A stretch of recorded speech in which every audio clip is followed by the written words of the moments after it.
Seigneur.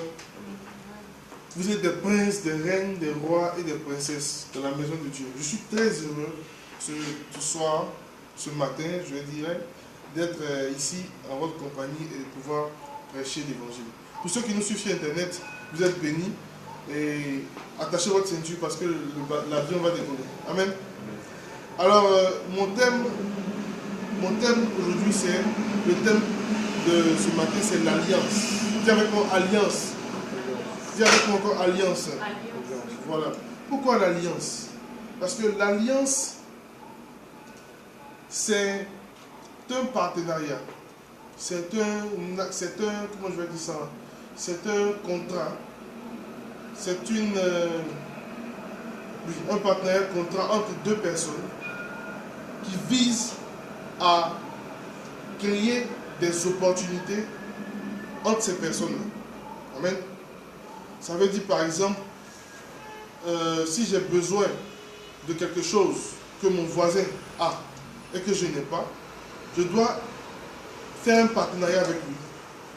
En lui donnant quelque chose, et lui en retour me donner quelque chose, pour que nous puissions, c'est-à-dire nous deux bénéficier l'un de l'autre. Amen.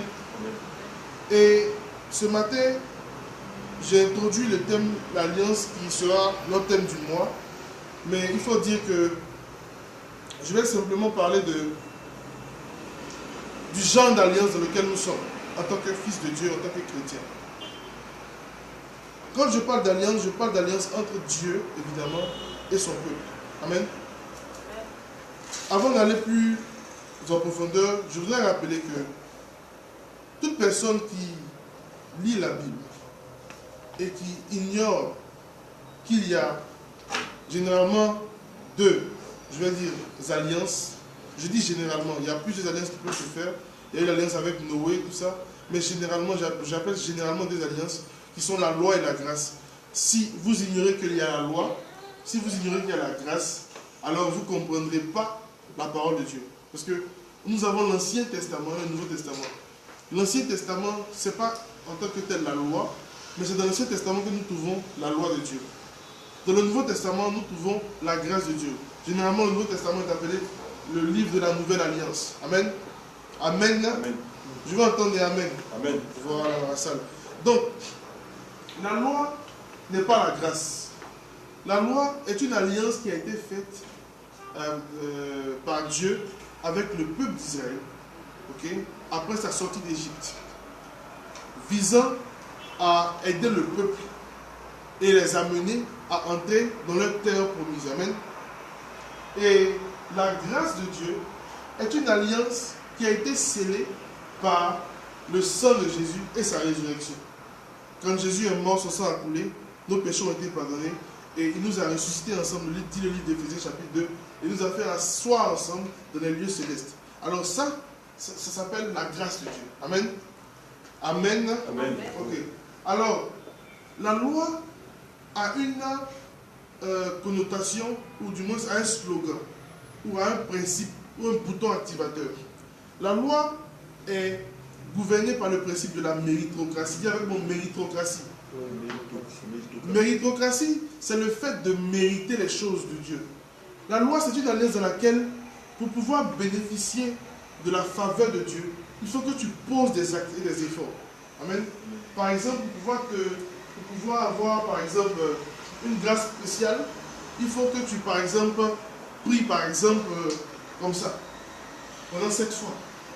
Ou il faut que, par exemple, tu ailles prendre un agneau, tu le tues, et puis tu as une grâce spéciale. Pour même que tes péchés soient pardonnés, il faut que tu prennes un agneau sans tache ni ride. Souvent, il y a plusieurs rituels dans la loi, et tu poses tes mains, et tes péchés sont transférés à l'agneau, et quand tes péchés sont transférés à l'agneau, le sacrificateur amène l'agneau dans un désert où se trouve un démon qu'on appelle Azazel, et c'est là-bas qu'il tue. Quand il tue l'agneau et que le sang coule, la Bible dit sans effusion de sang, il n'y a pas de pardon de péché.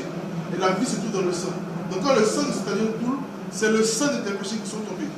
Mais la Bible dit que dans cette alliance-là, malgré cette alliance-là, il n'y avait pas de perfection. Et gloire à Dieu, nous avons entendu parler du Christ, Jésus qui est venu, mais le Christ, je dois dire, Jésus c'est le nom, Christ c'est la fonction. Le Christ qui est appelé Messie en hébreu, qui est venu, qui devait libérer son peuple et qui devait nous conduire dans une autre alliance qui était meilleure, plus excellente que celle des animaux et des boucs. La Bible dit qu'il a donné lui-même son sang en sacrifice, une bonne fois pour toutes dans le livre d'Hébreux chapitre 9. Et il est allé s'installer dans le ciel. La Bible l'appelle notre souverain sacrificateur. Mais avant d'aller plus loin, il faut que je rappelle une chose. Dans la loi, le peuple est caractérisé ou est vu en fonction de son souverain sacrificateur. C'est-à-dire, si le souverain sacrificateur n'est pas bien, n'est pas droit, n'est pas juste, le peuple aussi n'est pas droit, n'est pas juste. Ok? Donc, en réalité, l'alliance qui est faite est faite entre Dieu et son souverain sacrificateur. Puisque le souverain sacrificateur représente le peuple. Amen. Et de la même manière, rappelez-vous de ce que dit les Écritures dans le Nouveau Testament, où la Bible dit Jésus-Christ, nous avons un avocat qui s'appelle Christ. Regardez, aujourd'hui, nous qui sommes enfants de Dieu, nous qui sommes chrétiens, quand nous avons un problème, Dieu ne nous regarde pas directement, mais il regarde Jésus pour voir si Jésus est pécheur, si Jésus est menteur. Ok? Si Jésus n'est pas condamnable, tu n'es pas condamnable. Dis Amen. Donc, c'est un peu ce qui se passe, c'est passé dans la loi. Puisque la Bible dit que la loi est l'ombre des choses à venir. Amen. Alors, c'était juste pour introduire, pour faire la différence, la distinction entre la loi et la grâce. Nous allons prendre ensemble le livre de, nos Bibles dans le livre de Hébreux. Hébreux chapitre 8, à partir du verset 10. Alors je fais la lecture. Ou bien il y a quelqu'un qui a trouvé dans la salle. S'il a trouvé, il peut se tenir debout, faire une lecture à voix haute. Hébreux chapitre 8, verset 10. Hébreux chapitre 8, verset 10. L'écran n'a pas encore affiché. Donc on va faire la lecture. Bon, moi je fais la lecture ici. Mais voici l'alliance que je ferai avec la maison d'Israël. Après ces jours-là, dit le Seigneur, je mettrai mes lois dans leur esprit et je les écrirai dans leur cœur. Et je serai leur Dieu et ils seront mon peuple. Dis Amen. Dis Amen très fort. Amen. Dis Amen très fort encore. Amen. Ok. Alors, écoutez très bien. C'est le Seigneur qui parle ici. Il dit après ces jours, ok,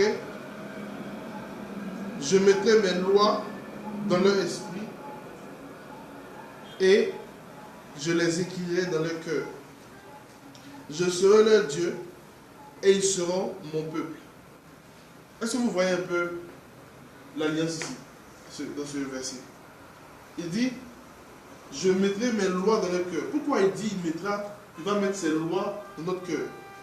Tout simplement parce que les lois de Dieu n'étaient pas dans notre esprit avant. Dans l'alliance de la loi, les lois étaient hors de nous et on devait les appliquer. Mais dans cette nouvelle alliance, il dit qu'il va mettre ces lois dans notre esprit et les écrire dans notre cœur. Amen. Donc, c'est une alliance de proximité.